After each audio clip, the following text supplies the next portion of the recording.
I want you to try and visualize a number for a second. Right. And I don't mean a normal big number like, the price of a house or even a lottery jackpot. Something you can actually imagine. Right. I mean, a number so large, it almost breaks the human brain just trying to process it. $317 trillion. It's unfathomable. It's one of those figures that once you hear it, you kind of just blink and move on because it doesn't feel real. Right. But it is real. That is the current global debt.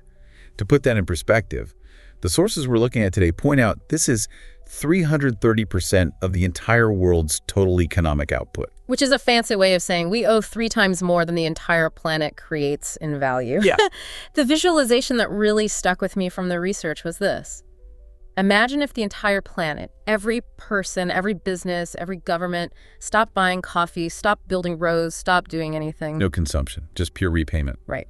If we did that for 3 full years, we still wouldn't be at zero. We'd still be in the red. Which leads to the paradox that kicks off this deep dive. It's the central mystery here.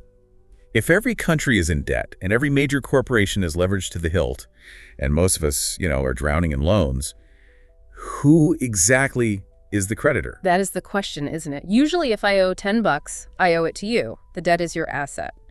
But if we all collectively owe $317 trillion, who is on the other side of that transaction? Who's holding all the IOUs? Because that money isn't just vanishing into the ether. It's owed to someone. It is, and that's the mission today. We aren't just looking at big, scary numbers. We're unpacking a mechanism. The sources argue this debt isn't accidental. It's a system designed to transfer wealth from the many to the few. And specifically, we're going to look at the escape plan, how the U.S. government apparently intends to make its, $38 trillion slice of that debt just vanish without actually paying it off. And the method they describe sounds less like economics and more like a magic trick. Okay, so let's start with the foundation. The sources call it a mathematical trap. It sounds like a glitch in a video game, but apparently it's the operating system of our economy. Walk us through this. Okay, so it starts with the creation of money itself. We have to unlearn something here. There's a misconception that banks lend out existing money like they take Mrs. Smith's savings and lend it to you. Right, the safe deposit box model. That's what I learned in school. Which is totally wrong. In the modern system, money is created through the act of borrowing. When the government issues a bond or you sign a mortgage, that money is literally typed into a computer. It's created out of thin air. It didn't exist 5 seconds before you signed the paper, correct. But here is the trap, and the sources are very specific about this. When that money is created, let's say the government borrows $1 trillion, only the principal is created. Wait, okay, let me pause you there because it seems like a pretty massive design flaw. If I borrow $1 trillion at 5% interest, the $1 trillion is birthed into the economy that exists. But the $50 billion I owe in interest. It literally does not exist. It isn't in the money supply. So how are you supposed to pay it back? You can't. Not with the money currently in existence. It's a game of musical chairs, but the game is rigged so there are always fewer chairs than players. By design. So if the money to pay the interest doesn't exist, what do? You have to borrow more money to pay the interest on the old money. But borrowing more creates new debt, which then creates new interest obligations. Which forces the total global debt to always exceed the total money supply. Mathematically, yes. It creates an exponential curve. That's why we saw global debt go from, $40 trillion in 1990 to $317 trillion today. It wasn't just people buying too many lattes. The math dictates that the debt must grow or the whole system collapses. So we are running on a treadmill that keeps speeding up and we can't get off. But let's go back to the who question. If the world is paying interest on $317 trillion, that cash flow is going somewhere. The sources break the creditors down into 4 categories. They do. And this is where we see where the wealth is actually flowing. The first category requires us to challenge a pretty ingrained assumption. We're talking about central banks who hold about $25 trillion of this debt. And the assumption is that the Federal Reserve is, federal, like part of the government. Right. But the source material is explicit. The Federal Reserve is not part of the federal government. It is described as a private banking cartel. Cartel is a strong word. It is strong, but look at the ownership structure. The Fed is owned by its member banks, commercial giants like JP Morgan, Wells Fargo, Citigroup.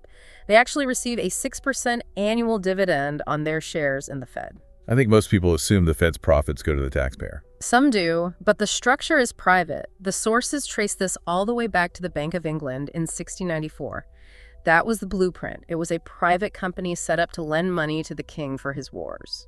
So the deal was what? We lend you gold, you give us the monopoly on printing money and the right to tax the citizens to pay us back with interest. Exactly. So Category 1 is private banking systems. Category 2 is huge institutional investors. This is the heavyweight champion, about $120 trillion. And who are we talking about here? We're talking pension funds, insurance companies, and the massive asset managers like BlackRock and Vanguard. Now, technically, if it's a pension fund, isn't that our money? You know, the teachers and firefighters' retirement savings. Theoretically, yes. You might own the beneficiary rights. But the sources point out a critical difference between ownership and control.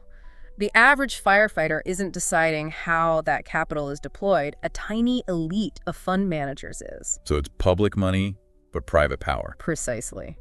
Category 3 is foreign governments, about $30 trillion. This is mostly about trade imbalances. Think of the US and China. We buy their stuff, they get our dollars. And China can't just spend those dollars at the store in Shanghai, so they recycle them back into US Treasury bonds to earn interest. But again, the benefits of that interest usually go to the state, not the factory worker.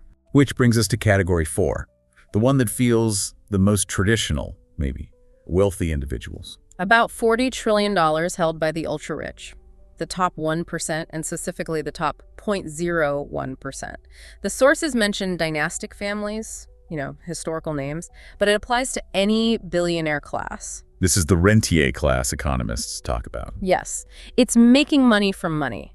If you hold $10 billion in bonds yielding 5%, you are extracting $500 million a year from the economy without producing a single thing. You're just harvesting the yield. And that yield comes from the debtors, from taxes, from mortgage payments, from student loans. The sources describe this as a river of money, roughly $15 trillion a year in interest payments globally flowing from the bottom of the pyramid to the very top. Wow, that image really lands. A $15 trillion upstream transfer every single year. It's like a reverse Robin Hood. That is the core argument of the sources. The debt isn't a bug, it's the pump that moves the wealth. Okay, I want to pivot from the global picture to the crisis on our doorstep, because the sources highlight a specific breaking point for the United States happening right now in this 2025-2026 window. It's the moment the math breaks. As of late 2025, U.S. debt passed $38 trillion. But the scary number isn't the total debt, it's the cost to carry it. The U.S. government is now paying over $1 trillion a year, just in interest. I saw that comparison in the notes. That's more than the entire defense budget. More than the defense budget, more than Medicare. It is rapidly becoming the single biggest line item in the budget. And because the government runs a deficit, they have to borrow that money just to pay the interest. So they are taking out a new credit card to pay the minimum payment on the old one. Exactly. They are borrowing millions of dollars per minute. Per minute. Per minute, just to keep the lights on. That's what the sources are saying. Yeah, in the corporate world, that's a Ponzi scheme, isn't it? You'd go to jail. In geopolitics, it's called a debt spiral, and it feeds on itself. The more you borrow, the higher the risk. So lenders demand higher interest rates, which makes the debt more expensive, so you have to borrow even more. Okay, so logically, this ends in a crash. But the U.S. can't just declare bankruptcy, right? That would destroy the global economy. Right. A hard default just saying we won't pay is off the table. But the sources outline this escape plan. It's a way to delete the debt without actually paying for it. And they identify two methods that are already in motion. Okay, let's unpack method one. Method one is debt monetization. Some call it the hidden default. How does that work? So normally the Treasury sells bonds to investors. But when the debt gets this high, the Treasury starts borrowing directly from the Federal Reserve. Private cartel we talked about. Right. The Fed just creates digital cash types numbers into a computer and buys the bonds. But then the government owes the money to itself, basically. Effectively, yes. And here's the kicker. The Fed returns its operating profits to the Treasury at the end of the year. So the government pays interest to the Fed, and the Fed just hands it right back. It cancels out the cost. Okay, well, that sounds like a perfect loophole. Why don't we just do that for everything? Why pay taxes at all? Because there is no free lunch. This is where modern monetary theory, or MMT, comes into play. It argues a government can't go bankrupt in its own currency, but the cost isn't delayed, it's transferred. Transferred to who? To you. To me. To anyone holding dollars. Oh. When you print trillions to buy your own debt, you dilute the pool of existing money. If you double the money but you don't double the amount of houses or cars, the price of everything just goes up. So you're stealing purchasing power. The source calls it sophisticated theft. The debt disappears from the government's balance sheet and the value disappears from your grocery cart. That is the trade-off. It's a tax that nobody voted for. Exactly. But that's only the first method. The second method is even more creative. It's called asset revaluation. This section read like an accounting magic trick. I had to read it twice. It really is a sleight of hand. So the U.S. government holds massive assets that are undervalued on their books. The biggest one is gold. The U.S. holds roughly 8,133 tons of it. And there's something weird about the price. Yes. By law, on the government's official books, that gold is valued at about $42 an ounce, a rate from 1973. But the market price is, what, almost $3,000? Over $2,800, yeah. So the plan is simple. The government passes a law declaring a new strategic price for gold. They don't just market to market. They could say, gold is now worth $10,000 an ounce. And just like that, poof, they have trillions in new equity. Instantly. Their balance sheet gains trillions in value from thin air. They can use those paper profits to offset the debt liabilities and make the system look solvent again. It's like me trying to get a loan by telling the bank my old car is worth $1 million. Except you can't rewrite the laws of accounting, and the Treasury can. Yeah. And it's not just gold. The sources also mention Bitcoin. All right, the seized crypto. The U.S. government has a stash of about 210,000 Bitcoin from busting cybercriminals. The plan would be to declare Bitcoin a strategic reserve asset and, again, revalue it, not at market price, but at, say, $1 million per coin. So they're just padding the books, inflating their assets to match their liabilities so the whole house of cards doesn't fall down. It creates the appearance of solvency. It allows them to keep monetizing debt without the bond market panicking. But the rest of the world sees this happening, and that brings us to the global reaction. Yeah, if I'm another country and I see the U.S. just printing money and changing price tags on its own assets, I'm probably looking for the exit. You are getting out fast. That's exactly what we are seeing with de-dollarization. Nations like China and Russia are dumping U.S. treasuries. And what are they buying instead?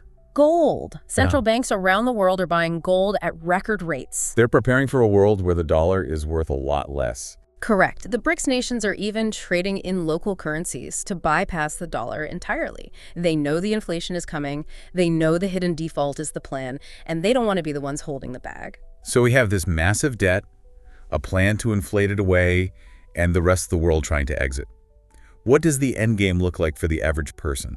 The sources mentioned a boom and bust cycle. This is crucial. The system essentially wins both ways. It's a two-phase extraction. Phase one is the boom. Yes. During the expansion phase, when debt is growing, the creditors, that 0.01%, they collect the interest, they get rich from the yield. And when it busts, when the debt gets too heavy and everything crashes. That is when the wealth transfer becomes physical. When the economy collapses, regular people go bankrupt. They default on their mortgages, lose their farms, lose their businesses. And who buys up those assets for pennies on the dollar? The creditors, the people with the capital. The sources use the Great Depression as an example, or 2008. When millions lost their homes, huge institutional investors came in and bought up thousands of them. So in the boom, they take your cash via interest. In the bust, they take your house via foreclosure. That is the argument the sources are making. It's a permanent extraction mechanism. Whether the line goes up or down, the structure ensures assets move from the many to the few. It's a pretty grim picture. We're staring at $38 trillion in U.S. debt, and the solution seems to be making our money worth less so the government can pretend it's solvent. It's what the sources are calling a great repricing.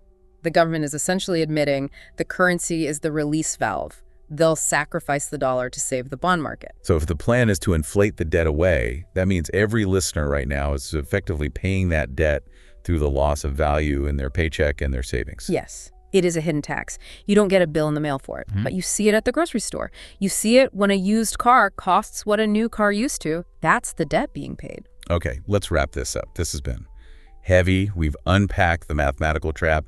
We've identified the creditors, and we've looked at the escape plan. Monetization and revaluation. And we've seen that this isn't accidental.